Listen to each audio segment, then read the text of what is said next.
Hi, welcome to Barbados. I'm Lucy Agace, a professional underwater photographer, and I'm presenting this first of a two-part documentary on behalf of CD Barbados about the marine life of this beautiful island. Barbados has two distinct reefs that run parallel to the west and south coasts. In both cases, there are outer, deeper barrier reefs and inner, shallower reefs. These are covered in a fabulous array of colourful corals, sponges and fish in many shapes and sizes.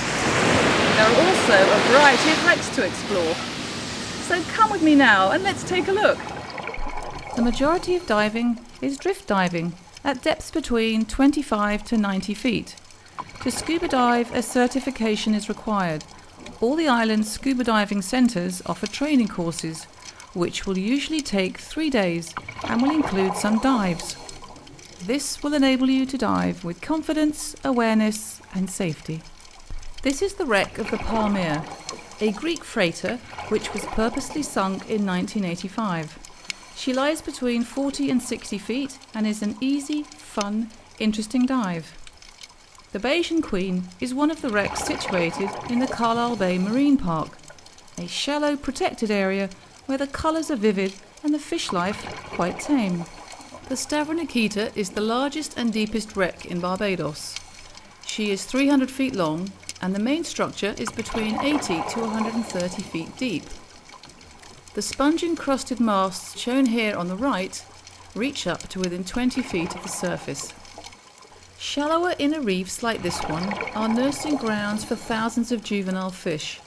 They are vital as they play an important part in the balance of the aquatic ecosystems and protect the coastline from beach erosion. Yellow tube sponges are very common. Their name derives from their tube-like structure that acts like a chimney filtering water containing food particles. Finger sponges, like all sponges, are animals, not plants, and rely on currents to bring food. The pores in their outer layer expand and contract to regulate the flow. These adaptable animals can attach themselves to anything to aid stability and can regenerate from fragments. They are a food source and a natural refuge for any number of creatures. Barrel sponges are the largest and can grow several meters across. Each barrel has its own distinct gender, and during September they release into the water a cloud of reproductive cells. During a dive, take a look inside. You may see creatures such as this spider crab, or banded coral shrimp, or a basket starfish, maybe this tiny peppermint shrimp. Corals like this brain coral are also animals. It is their calciferous skeleton that comprises most of the reef structure. A single coral formation is actually a colony of individuals which have grown from a single founder. However, coral shapes and forms vary greatly, such as this fleshy, jelly-like flower coral. These pillar coral colonies grow upwards from an encrusting base mass. Most hard corals feed at night, whilst pillar coral extend their polyps during the day, giving them a lovely soft appearance. These sea plumes are the soft corals of the Caribbean, although they are members of the Gorgonia family. Many Gorgonia species extend hand-like polyps from a long central core rod. The touch-sensitive tentacles on the polyps close when a particle lands on them. If the particle is food, the polyp retracts into the central rod. This is how it feeds. The right-hand picture shows the central rod with the tentacles totally retracted. A basket starfish has wrapped itself between some branches for protection and rest.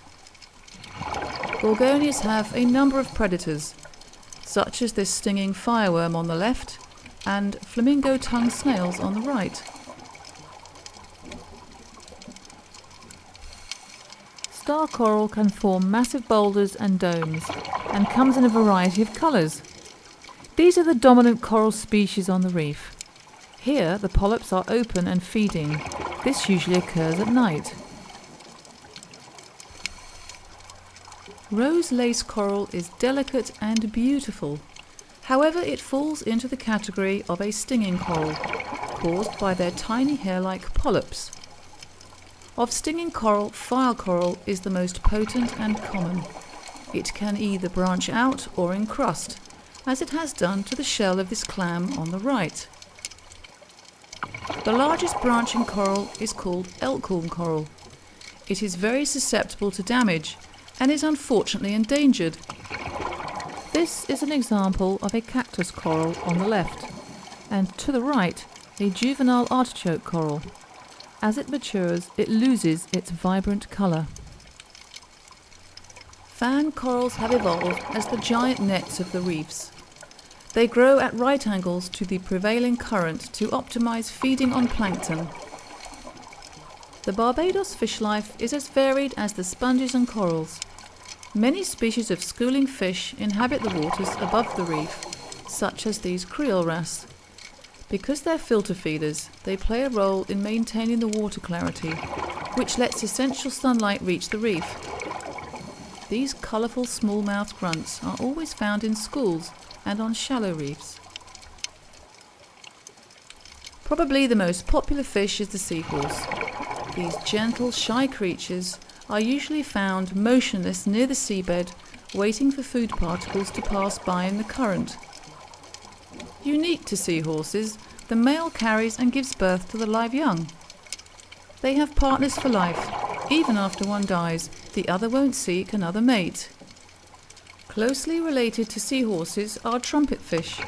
They are adept at hiding in a vertical position in sea plumes and sponges, whilst hunting for small fish. Rapid expansion of the mouth creates a suction which pulls in unsuspecting prey. Butterfly fish, like their namesake, flutter about the reef in search of food. They eat exposed polyps and marine invertebrates. Usually travelling in pairs, two common species are the banded butterfly fish and the four-eye butterfly fish. The large spot near the tail confuses predators. French angelfish are at their most vibrant at the intermediate stage of development. They lose their yellow stripes as they mature, and the adult can grow to 18 inches. Fish like the Atlantic spadefish are rarely seen in the Caribbean. They swim in open water in huge schools. Maybe this one got lost. The pufferfish is the most poisonous fish in the sea. However, the meat of this fish is not toxic if skillfully prepared. The Japanese consider it a delicacy. In defence, the pufferfish inflates itself like a balloon. Its spikes stick out, making it impossible to be swallowed. Likewise, the web burrfish can also inflate itself, but its spines are always erect. Powerful jaws called beaks and bright colours give parrotfish their common name. They use their beaks to bite off coral and rock clumps, which passes through them to form sand. More importantly, they feed on algae, limiting its growth. The family squirrelfish are characterised by large eyes and red bodies. These nocturnal feeders click and grunt to defend their territories. Filefish are so named because their rough skin was once used as sandpaper. The scrawled filefish on the left is the largest of the family. Such a graceful swimmer and beautiful.